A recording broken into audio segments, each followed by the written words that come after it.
the party master on Up and Go, The Bridge, 99 FM.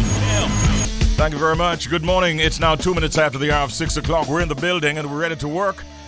And we welcome you right now to Up and Go here on The Bridge, 99 FM. Looking forward to a beautiful morning with you. Lots of interesting guests lined up.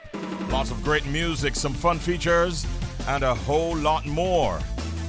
It is your best way to get up, to get dressed, to get fed, and to get out to work, school, or play. Lots of information, lots of entertainment.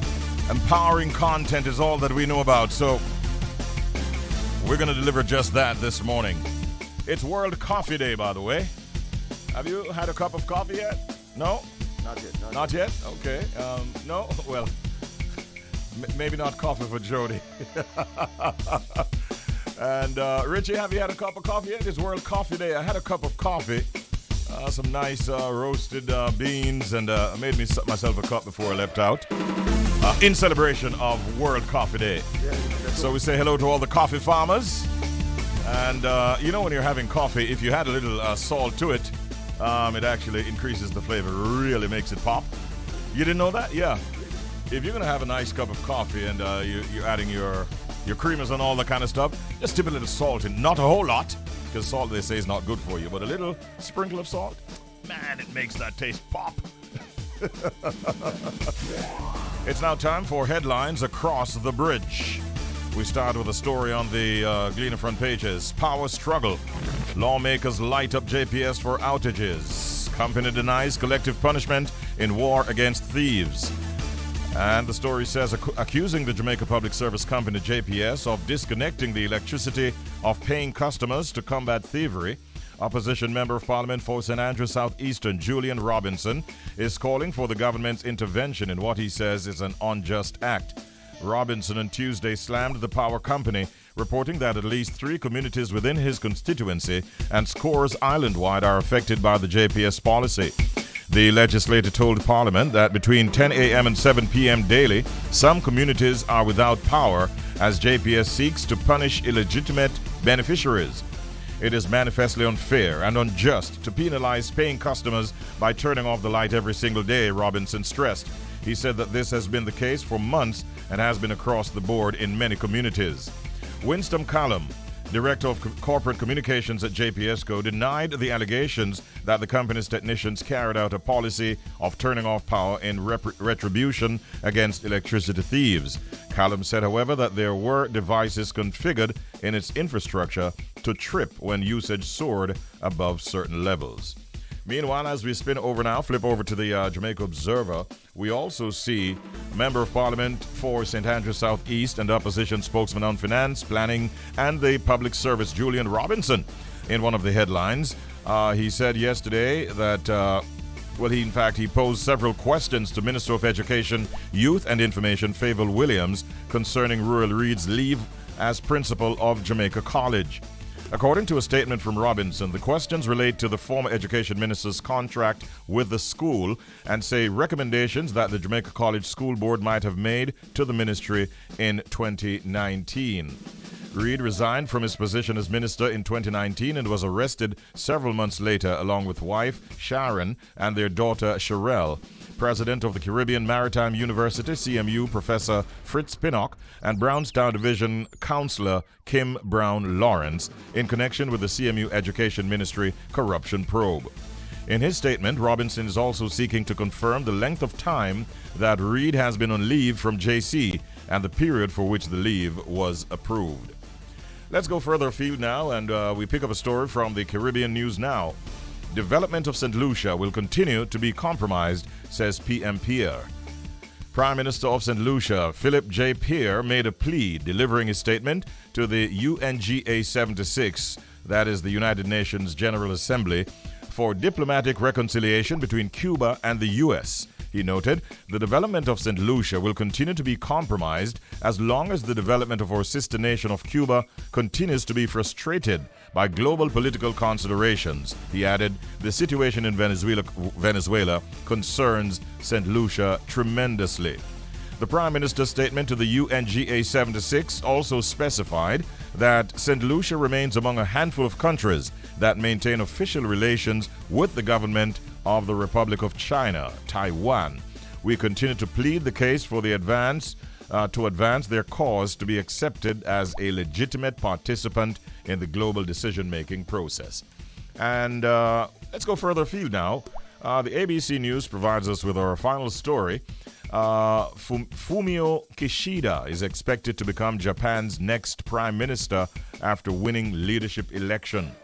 Japan's ruling Liberal Democratic Party, the LDP, elected former top diplomat Fumio Kishida as its new leader early this morning after a tightly contested race that ended in a runoff vote, clearing a path for him to become the country's next prime minister.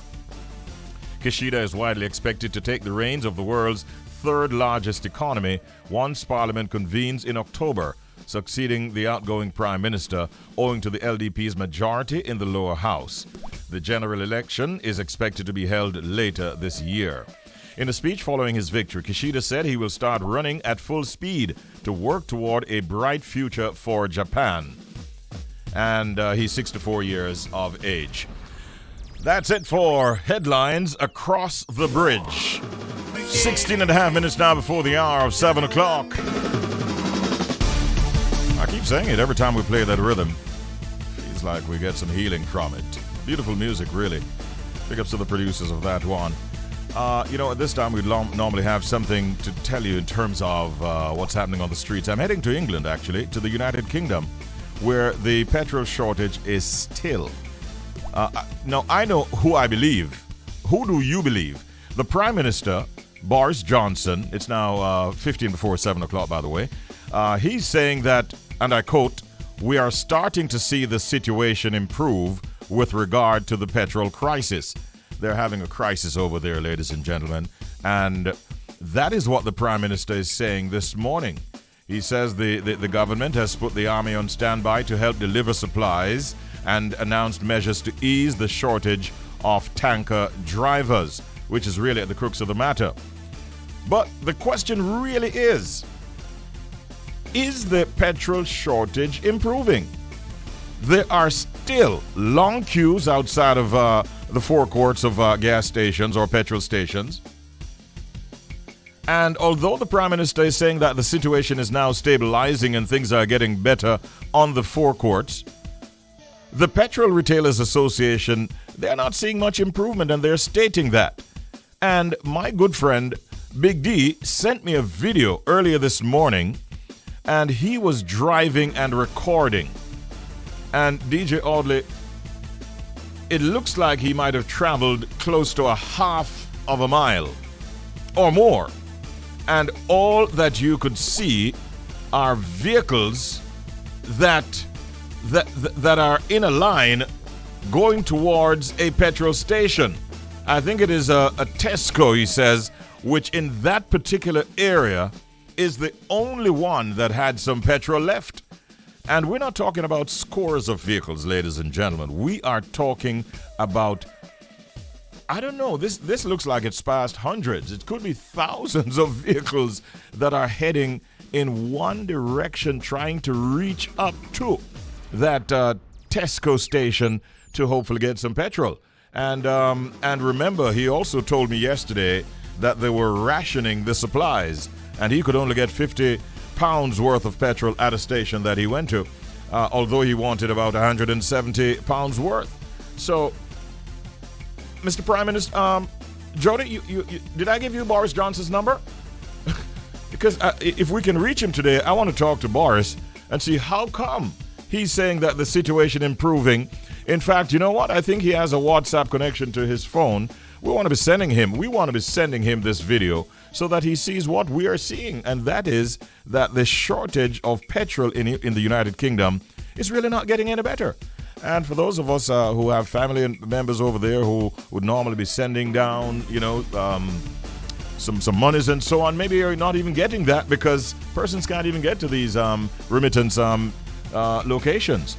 If you're expecting a barrel out of the United Kingdom, that might be delayed because persons are not able to move around as they want to. And we certainly hope that they get on top of this situation very quickly. All right, 10 now before the hour of 7 o'clock. Boise is having no issue with petrol, and neither are we, by the way. Bought some as recent as yesterday, and I also managed to get that little light that was on my dashboard off. I was planning to consult DJ Audley because he's a man who knows everything about vehicles, but all it needed was actually some the windshield wash, that liquid. Okay. Yeah. So the vehicle gave me an indication, and I was trying to figure it out. I scratched my head, sat there wondering what the hell is going on. Like, yo, what up? Although it was clearly written. All I had to do is just be calm and look on my on my dashboard. And so once I got that, I think it's like a gallon, I think. Yeah. Paid $500 for it. That's a good price. Yep. So once I got it in, by the time I drove off, it just disappeared. Yep. And there's no issue on my dashboard or with the vehicle right now. Give thanks. But you might find that funny, but what is really funny is the other day when my friend told me that his wife asked him to pass her the lipstick, but he says he accidentally passed her not the lipstick, but the glue stick. He says she's still not talking to me even now. Her lips are sealed. And he's still alive to tell the tale. Brother, you're lucky. And then, let's go back into the classroom for a moment, because there are always these teacher-student situations that crop up from time to time. Teacher says, I want you to tell me the longest sentence you can think of. And Barrington says, life imprisonment. The longest sentence? Life imprisonment.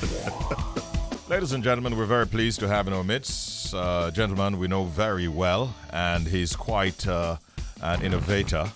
As a matter of fact, we got a post yesterday and a release that speaks to another innovation that he has come up with, and this time it is focused primarily on frontline workers, on the security forces, and other such persons who are helping us to help us to navigate through the pandemic in which we're all living. Joining us at this time is CEO and Chairman of Worldtron Total Limited. We say good morning to Mr. Dwight Moore. Morning, Dwight. Morning, my brother, Richie, a man who we have crossed many paths. Always positive. Absolutely. Always positive. Yeah, well, how you doing, Dwight? I'm not complaining. I'm happy. Yes. We're able to contribute. We're able to make a difference in this pandemic scenario. The frontline workers are on the top of our mind. Yes. And those are some people who have given more than we could expect of them. And so we're doing well. We're doing fantastic. My staff, my family. Yes. The Dimitris.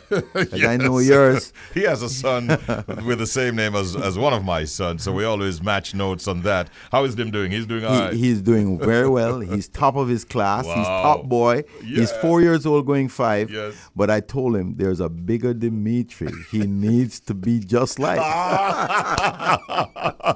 I'm sure Dimitri will be quite flattered by those compliments, but give thanks. Dwight, the no line for the front line and discounted prices is an initiative that has just been delivered, or is being delivered to That's correct. frontline workers. I want you to give us some details because I like the way that sounds. No lines for the front line. And what that is about the fact that our frontline workers are working ridiculous hours. Yes, they're challenged with pay.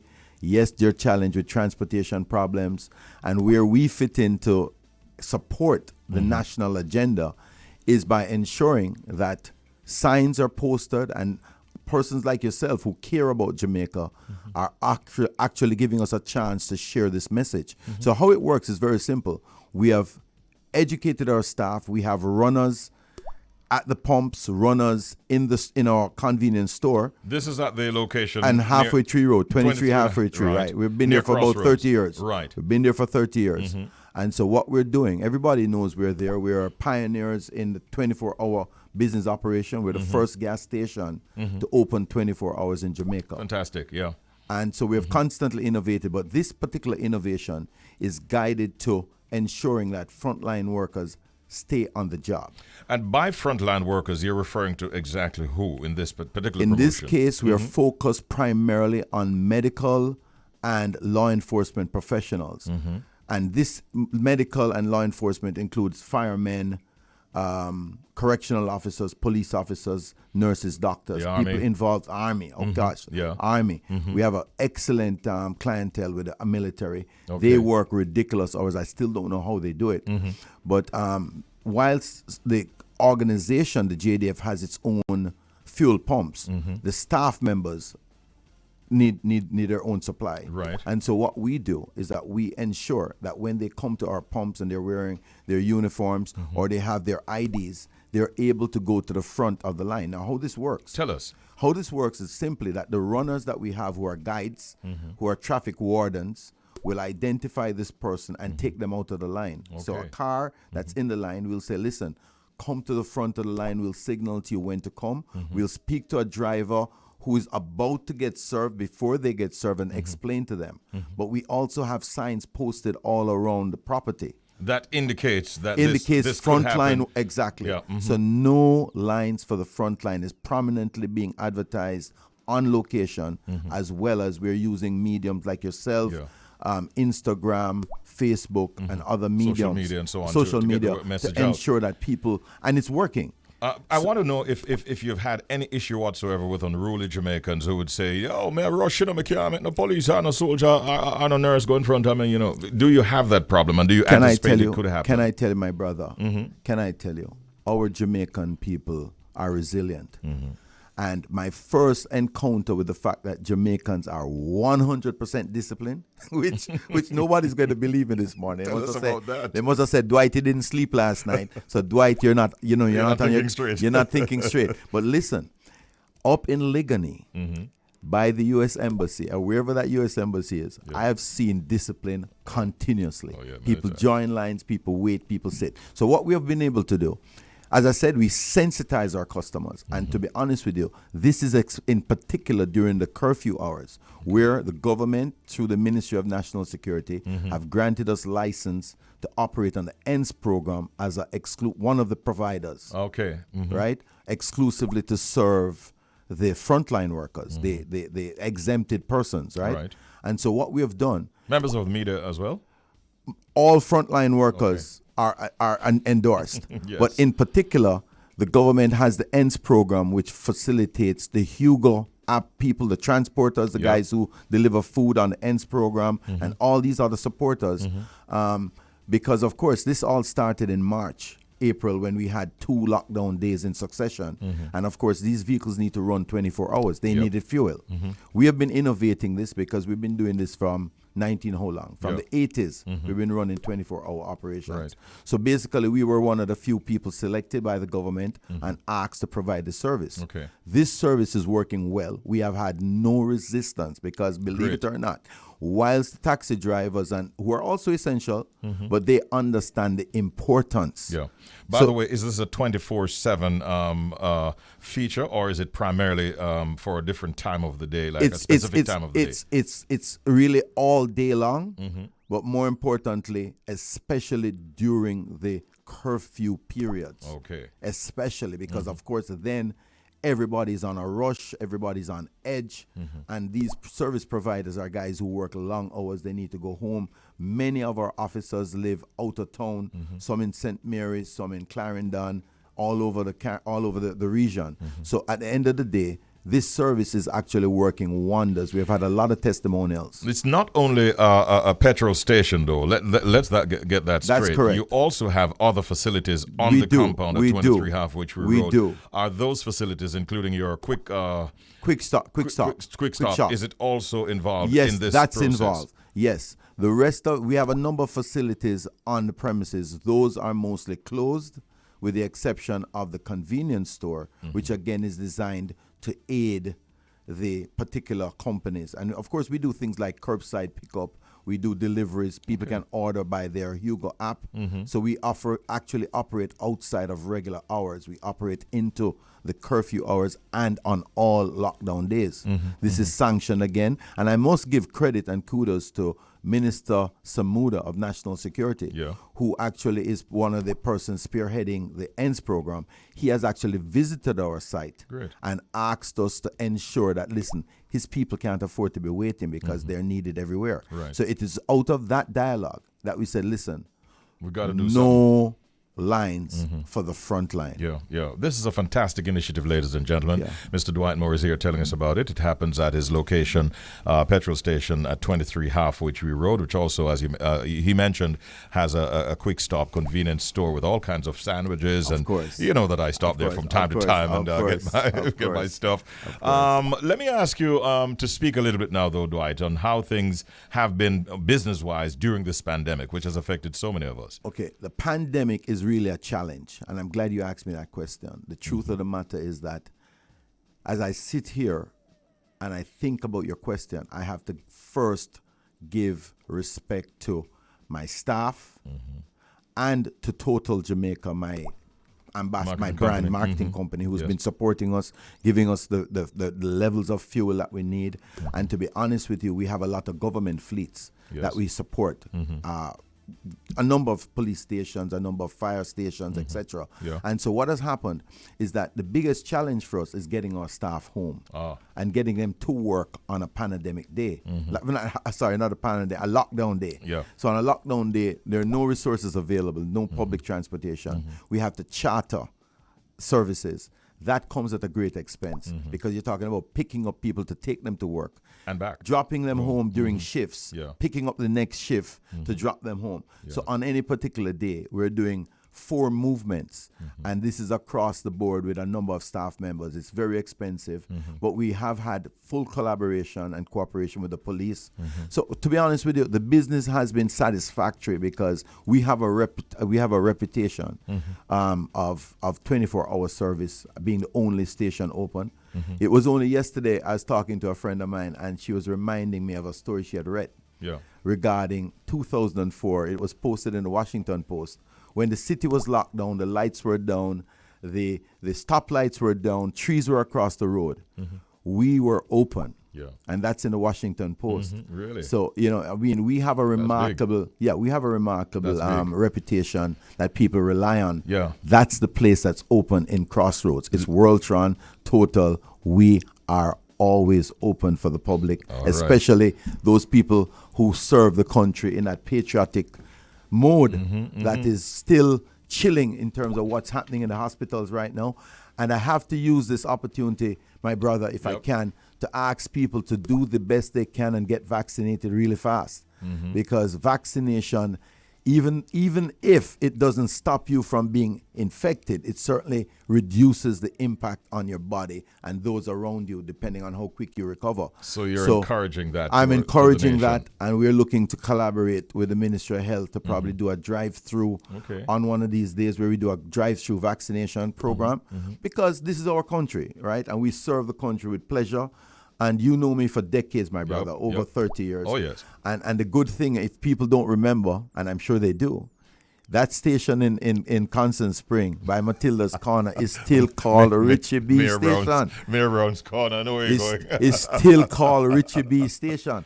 I mean, I'm sure that my good friend, your previous owner there, Ali McNabb, is a little jealous in that I don't think so. he put a little stamp on it. I hope you're collecting your goodwill. I wish I were. I wish you are. I'm hoping these marketing companies really give goodwill for the guys who put the work out. But goodwill is always a tricky issue when it comes to relationships in that industry. It is. But Dwight, listen, congratulations. It's no lines for the front line. And it happens no at lines for the front line. Halfway Tree Road Absolutely. At Total. Every day and on the lockdown days including the lockdown days. Absolutely. It's a fantastic initiative. Thank you, the sir. Doctors, the nurses, the health professionals, the security forces, the firemen, and the essential workers will celebrate you with this initiative. Good luck with it. We appreciate your time and giving us this opportunity. Thank you very much. Bridge over troubled waters. Going to be talking now to a medical doctor, Dr. Baugh,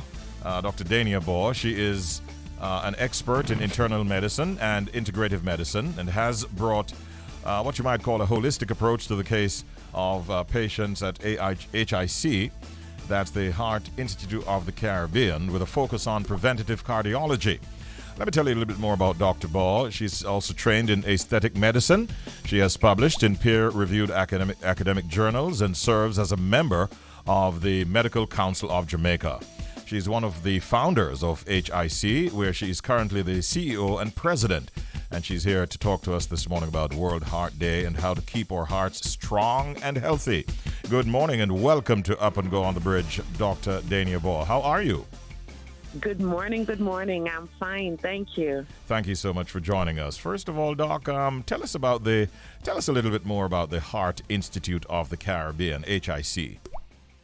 Well, the Heart Institute is the premier center of excellence for treating all forms of heart disease, diagnosing, treating from the very beginning all the way through to surgery. We also have the only heart hospital in Jamaica and in the wider English-speaking Caribbean. We have the most experienced cardiologists, and really our track record for excellence and expertise is unparalleled. Wow. You are located in Kingston is it Balmoral Avenue, right? It is at 23 Balmoral Avenue, and we're open 24/7, 365 days of the year. And we can be reached just with a phone call, 876-906-2105 to 8. Okay. Thank you for that information, Dr. Baugh. Now, would you say that cardiovascular disease is one of Jamaica's primary health concerns? It is. In fact, cardiovascular disease is the number one cause of death, not just in Jamaica, but all over the world, accounting for more than half of all deaths in the world. Mm-hmm. So 18.6 million lives are lost from heart disease and stroke every year. And in Jamaica, like I said, more than 50% of everyone who dies as a result of cardiovascular disease. Mm-hmm. Which means we have to take the health of our heart very seriously.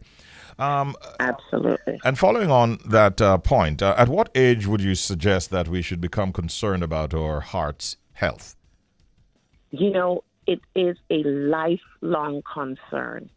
And by that, I mean, we shouldn't wait until we actually have heart disease to begin the act of prevention. So it starts when we're young by learning to like activity and exercise, by not smoking, by developing a taste for healthy and nutritious foods. And if we could do just those three things, we would decrease heart disease by about 80%. Exercise, not smoking, and eating a heart-healthy diet. Mm-hmm. Interesting. For those who are having issues, how does it usually start? What are some of the signs that our heart may not be functioning as it should? So people are very accustomed to the big sign of chest pain. And when you have chest pain, you know that something's wrong, and it is an emergency until proven otherwise. Mm-hmm. But we should also be worried about unexplained fatigue, inability to do the activities of your daily living without running out of breath or feeling more tired than you really ought to, unexplained fainting, or irregular heart rates are also some of the things that we should worry about. Mm-hmm. We should also just worry about things that we won't ever even feel, because you don't usually feel when your blood pressure is elevated. You don't feel when your cholesterol is high. And so you should be starting to get annual exams right around age 25 and up. And so in so doing, sometimes your doctor can tell you there is an issue before you even feel it. Mm-hmm. Okay. 25 years is the marker. 25 years of age. 25 years is when I start saying, everybody should be getting annual exams. Oh. You should be getting your pediatric checks before that and your vaccinations and things. But by the time you're 25, I call that you're a proper big woman or man now. Yes. We're speaking to you today on a very important day on the calendar for you and many other medical professionals. Today is World Heart Day. Could you sort of shed some light on this and some of the activities that might be happening? Well, World Heart Day is really just to sensitize everyone about the significant impact of heart disease on lives and on economies all over the globe. And it's really the World Heart Federation put this together in order to just raise awareness. So every year on the 29th of September, we celebrate World Heart Day. The Heart Institute usually has some outreach designed to educate. In many years past, we've done variations on free ECGs or free echocardiograms for the public. However, this year, in the height of the pandemic, we did not want to have clustering or crowding of people. And so we're reaching out to the public in a different way through education, through sending out texts and SMS messages, really just with heart healthy tips, using our social media and using the power of our platform to actually help people to stay well. So it's a lot of activities going on, and we want to encourage persons to make sure that you do everything you can to ensure that you have a healthy heart. And before you go, Doc, we're pretty much out of time, but I just wanted to ask you before you go to just remind us of the importance of taking care of our heart and closing out with maybe a tip or two once again for us, please. Absolutely. So I'd recommend that everyone walk at least 10 minutes every day. That is an easy way to get exercise or activity into your day. Add more leafy greens to your diet. So even if it's just trying to have a serving of callaloo or something, dense green, that would be helpful. If you smoke, stop smoking. Try to have less red meat in your diet, and in so doing, lower your cholesterol. And really come to the Heart Institute and get your heart checked. And don't forget, if you have chest pain, it is an emergency each and every time. Absolutely. Thank you so very much, Dr. Dania Baugh, and happy World Heart Day to you. Thank you so much for having me. Great talking with you. Have a good day, all right? But we want to make note of the fact that Barack Obama is putting it out there. He says, tax the rich, including me, to fund Biden spending plan. And so he's actually saying, hey, listen, I'm rich now and I'm willing to pay. Yeah, he says, I think they can afford it. We can afford it, he went on to say. And President Obama actually went on to say, I put myself in this category now, which means that he's rich. And how rich is he? He's quite rich, as a matter of fact. He signed a book deal for $65 million. Himself and his wife signed a deal with Netflix, and that was believed to be worth about $100 million. And it goes on and on. So he's now saying, listen, tax the rich. We can afford it. That's what President Obama is saying. All right, let's see how the others react to that. Ladies and gentlemen, it's now 3 minutes after the hour of 8 o'clock. And we are at that point in the morning when we have this very exciting feature we call Real Estate Today. And I did give you an indication of the topic that's going to be discussed today: dispute resolution, landlords versus tenants. This segment of Up and Go is brought to you courtesy of Howard Johnson Realty Limited of unit number 15 in the Ligony Post Mall, 115 Hope Road in Capital City, Kingston. Joining us in the studio, we have Mr. Howard Johnson Jr. Morning, Howie. Good morning to you, Richie B. Good morning, everyone. Nice to be here again. Welcome, sir. Yes, sir. Any challenges navigating through our security quadrants? Boy, the Bridge FM have it locked, boy. Locked at the gate. We don't play. I tell you. So I forget my VIP pass. To come You will in time, because you are, in fact, and Siki needs to know that, you are a bridge builder. I am. So you deserve the VIP treatment on your entry, all right? Yeah, man. I'll try to cross it next time. Yes, please do. And I hope the security guard doesn't get too cross, hungry, miserable, or anything like that. It's a very important topic that we're looking at in all seriousness today on Real Estate Today, Howard. Yes. Dispute resolution, landlords versus tenants. And this is a very, very important topic in the real estate industry. You are here, and we're also joined, I think we have a guest with us, Mr. Is it Leighton Baker? That is correct. And he's the acting director at the Rent Services Unit under the Ministry of Housing, Urban Renewal, Environment, and Climate Change. Good morning, Mr. Baker. Good morning, Mr. Burgess. Good morning, listeners. Thank you for joining us. Thank you. Good to have you as well, Leighton. And I hope that your morning is going well. So far, I give thanks. Okay. Now, we were just making the point in studio here that it's a very important topic, and I'm glad that you could make it, because there are a few questions that we'd like to broach with you.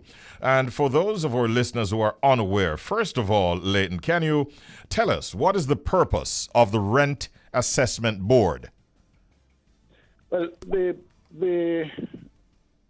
our main purpose, basically we cater to the needs of landlord and tenants. The board is a quasi-judicial body, meaning we have similar powers as the parish courts.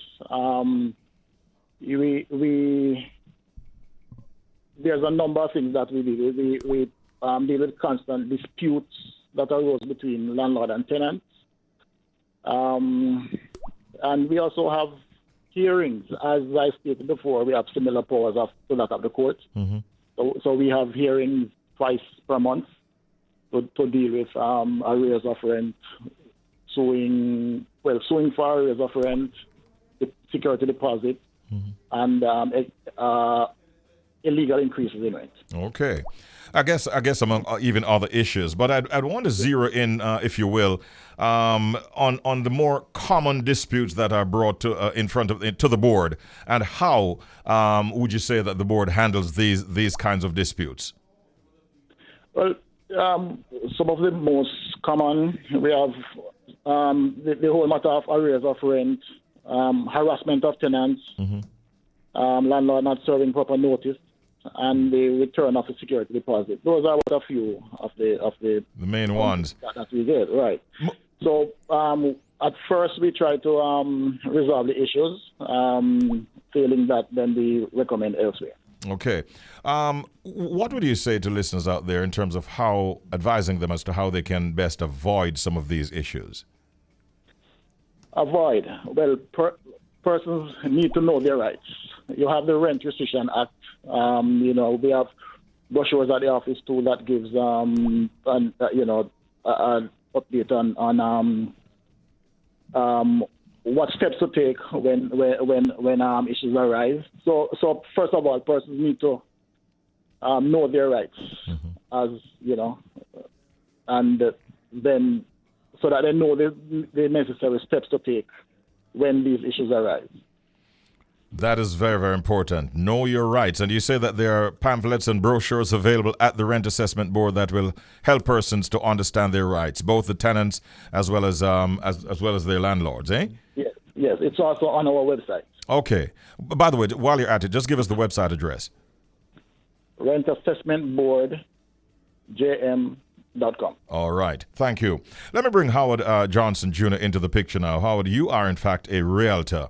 What role, if any, does a realtor play in tenancy disputes?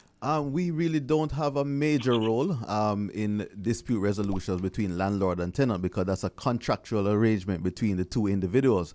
But because oftentimes we either represented the landlord in trying to find a tenant, or we sought a tenant that we recommended to a landlord, if there's a dispute, we are called upon at some point in time to just, give an opinion, an unbiased opinion, or to intervene, because many issues arise, and, they say, well, as you find a tenant, you have to go help me sort this out, come in, I have no time for them.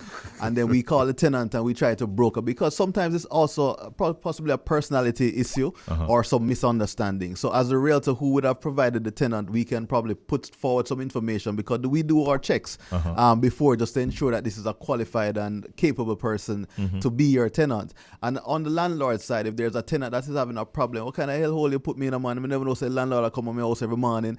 We will sort of sometimes remind the landlords of their roles and responsibilities, so that they're not intrusive. So we play a balanced role if called upon, but by right we're just doing it as a customer service favor and not necessarily a role that a realtor has to play. I just want to put it out there that the last tenant you got me, I have no issues whatsoever. Oh, excellent. Thank you. Just want to big up yourself. Yes, man. Now back with you, Leighton. What would you say is the legal procedure that ought to be followed for filing a complaint to the Rent Assessment Board?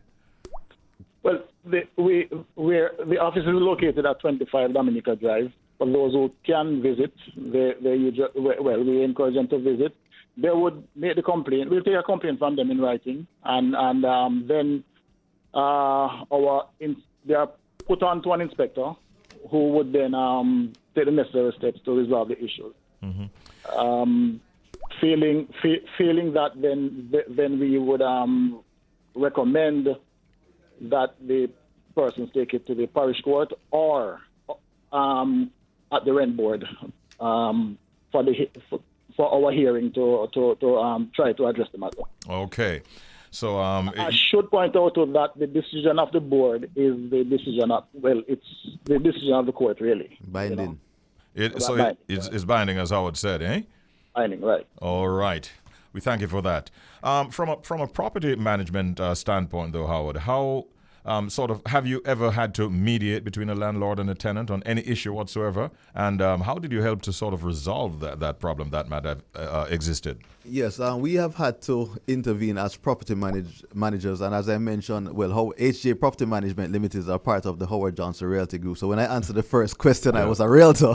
Now I'm going to answer as a property manager. Okay. And yes, from time to time we have absentee owners, and I know some of your listeners may be overseas and they have tenants here that they hardly can get in touch, and with flight restrictions and COVID, they may not be able to get into touch. And that's where we come in as property managers, because we broker that relationships, and many times the tenants don't even know their landlords, because we are engaged as their agent, as their representative. So we stand in the gap as a landlord. So when there's an issue by a tenant of a landlord that's not here, as a property manager, that's our role to mitigate those things. And many times they are within a strata, and if there's an issue with the tenant versus the strata, we now step in as we are the owners and try to diffuse those situations and balance the strata's concerns, but letting the tenants know, because a lot of times tenants are naive to some of the bylaws that exist for complexes, and they naturally breach them, without thinking.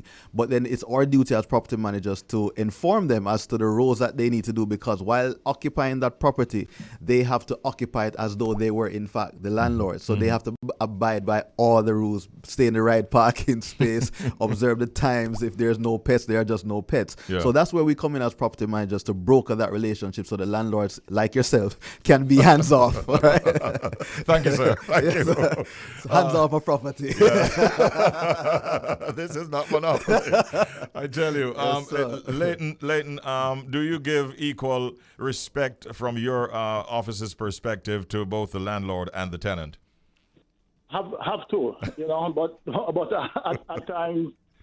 at times one party might feel that they don't get justice because things don't go in their favor. Yes. But we have to deal with both accordingly. According to how the law allows us. And based on the situation that presents itself to you. The situation, right? So and then as I said before, if our inspectors can't settle the issue, then we recommend the court or well, when I say court, I'm speaking at the rent board or the parish court. Yes, I got you loud and clear. Thank you for that. Let's move on to now the tip of the day. What do you have as a tip for us? Well, our tip today is to avoid tenancy disputes by knowing the law. Many problems arise because one party does not know that they have broken the lease agreement or they are unaware of their rights under the law, as Mr. Baker mentioned. Taking time to learn the law and to stay up to date on changes to these laws will help you avoid some of these common issues. Excellent tip that was. All right, ladies and gentlemen, we're still inside of real estate today. And I think at this point, Howie, you normally travel with a deal. And I think we call it going but not yet gone. Yes, sir. What do you have for us today? Let's listen. All right, we're located in the community of Westgate Hills in Montego Bay. This 2-bedroom, 2-bathroom unit can be your home today. Away from the hustle and bustle, but still close to the heart and pulse of the city of Montego Bay. Near to schools, hospitals, churches, banks, supermarket, restaurants, cinemas, you name it. All needed amenities are within 5 to 10 minutes from this property. 2-bedroom, 2-bathroom apartment in Westgate Hills. We're asking just $70,000 per month, and you may contact our agent in Montego Bay, Narda Sterling, at 419-6249. That's 876-419-6249 for Narda Sterling in Montego Bay. Is there an email address? Yes, she can be emailed at Narda, Narda, at hjrealtors.com. All right. Good luck with that, Narda. That should not stay on your hands. Maybe gone by the time I get back to the office. And the number once again, if you want to reach Narda, is 876-419-6249. I'd like to thank you, Mr. Leighton Baker, speaking to us this morning as a professional in the industry. And thank you for the information that you shared this morning from the perspective of the Rent Assessment Board. You are the acting director. We commend you and your team on the work that you're doing. Thank you once again. You're welcome. We're glad. All right.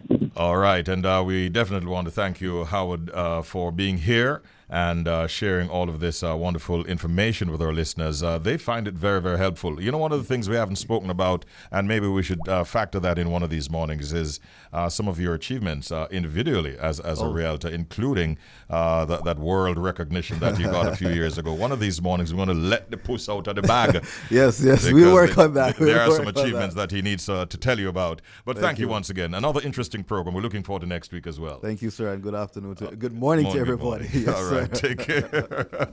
Now, that was Real Estate Today, brought to you courtesy of Howard Johnson Realty Limited, located at unit number 15 in the Ligony Post Mall, located at 115 Hope Road in Kingston. You can call them on 876-620-1457, or you can send a WhatsApp message to 876-339-6282, and you can visit their website at hjrealtors.com.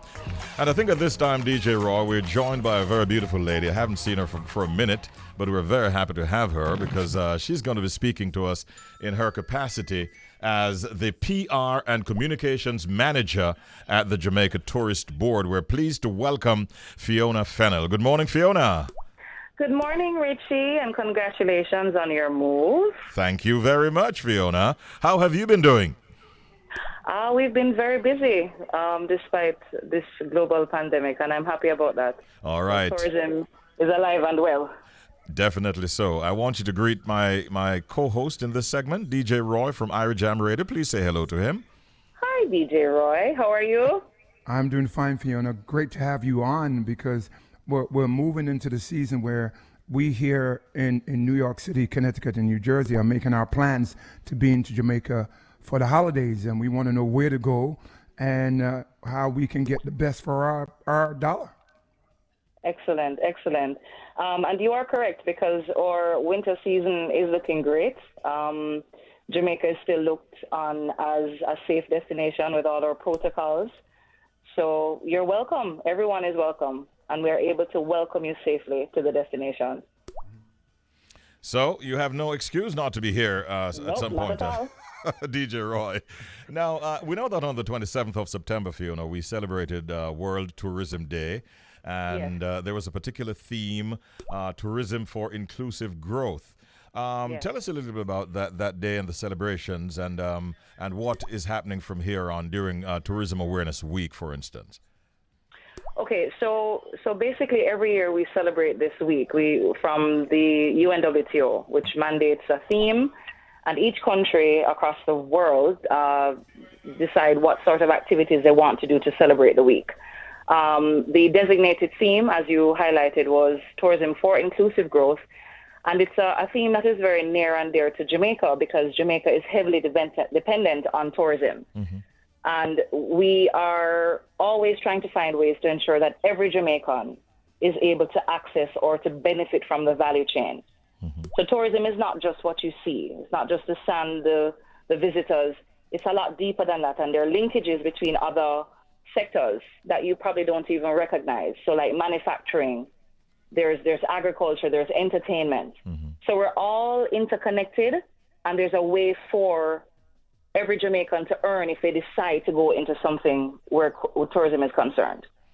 I think it is fair to say that the tourism sector is at the forefront in terms of our recovery, even amidst the pandemic. Yes, we are. It is so weird because you could do a full comparative analysis between what happened prior to the pandemic, what happened during the pandemic, and what's happening now. Before the pandemic hit, we were at about $3.7 billion US in earnings, mm-hmm. welcoming about 4.3 million visitors, and then we went to zero. Mm. And then you saw just how important tourism is to Jamaica's overall economy. Mm-hmm.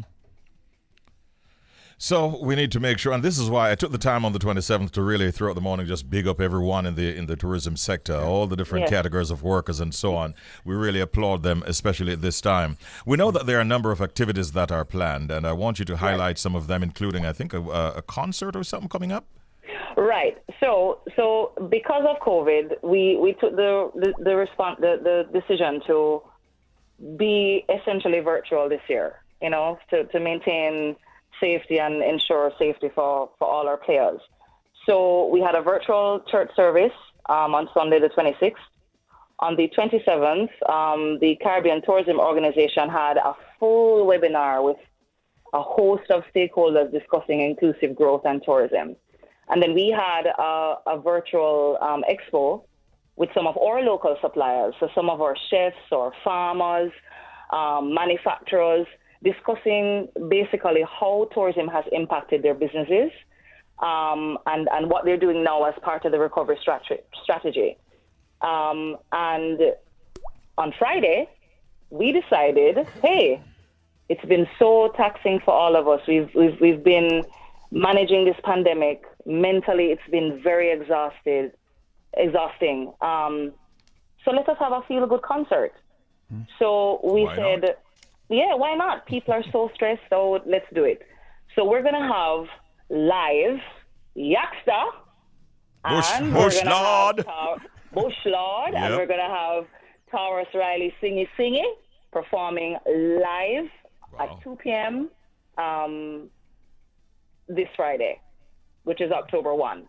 And I'm encouraging everybody to just go on our Visit Jamaica YouTube so that you can stream. Unfortunately, we can't host everybody, you know what I mean? But you'll be able to see it on our YouTube page, which is at Visit Jamaica Official. And there are prizes. So you have to watch. You have to watch the whole thing so you can answer the questions and win some very nice prizes. All right. Question, though. How is the Jamaica Tourist Board helping out with those that are not in the hotels, that when we come out of the hotels, we get where manga them from, we'll get where Guinea from, we'll get where, we'll get where T-shirts from. How are they making out, and what plans does the Jamaica Tourist Board have for them? So from the beginning of the recovery, outside of the government of Jamaica grants that they distributed to kind of enable them to outfit themselves to operate within COVID, we have done the same thing. I must big up my sister agency, Tourism Enhancement Fund, which manages all of these linkages. They deal with the manufacturers, the entertainers, the suppliers. They train them. They provided them with PPEs. So if you need the bucket on the side of the road to wash your hands, the sanitizers, the masks. So that's what we started so that they would be able to still operate within this COVID era. Right. That sounds good. That sounds really cool. How excited are you all as it relates to the upcoming movie, No Time to Die, that James Bond movie which features so much of Jamaica in it, Fiona? We're so ecstatic. I say to myself that Jamaica has all the right ingredients. It is one of the easiest places to market based off of our natural resources, and more importantly, our people. It's our people that differentiate our tourism product, or creativity, or smile, or warmth. And to see that, that movie had to come back here, it's like full circle. And we've been getting a lot of positive feedback about it. So you're expecting that it will positively impact our product? Yes, definitely. You, and I'm not at liberty to kind of say all of what we're planning to do because, our partners. We take sneak peeks. We take sneak peeks. There are going to be some experiences around that. Really? That people are definitely going to want to come to Jamaica to do. Wow. That's all I can say. Yes. Roy, I don't think we're going to get more from Fiona this morning on that. No. But we tried. Breaking news right here. Bridge 99 and the Irie Jam in New York. Yeah. Fiona, on a lighter note, do you think that the next James Bond star will be a female? Just asking.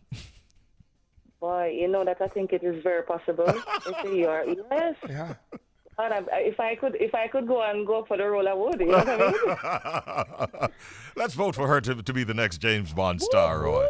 She would nail that, I'm predicting that the next one will be black. You think so? Yeah. Okay. That is very interesting and would be very excellent. What is certain? Groundbreaking. What is certain? It won't be the current star that will be the next one for sure. Yes. Undisputable.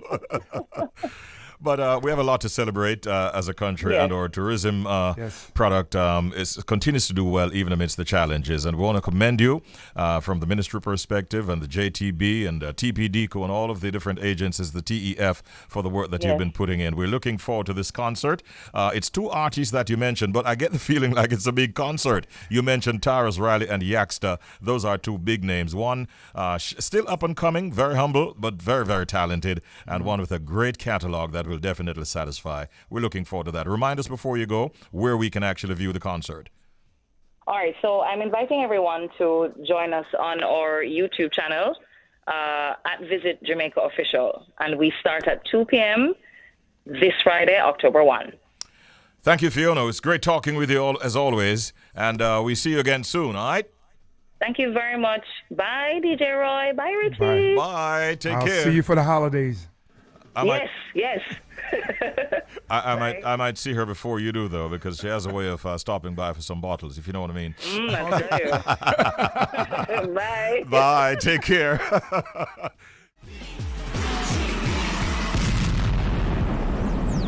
Richie B, the party master, on Up and Go, The Bridge, 99 FM.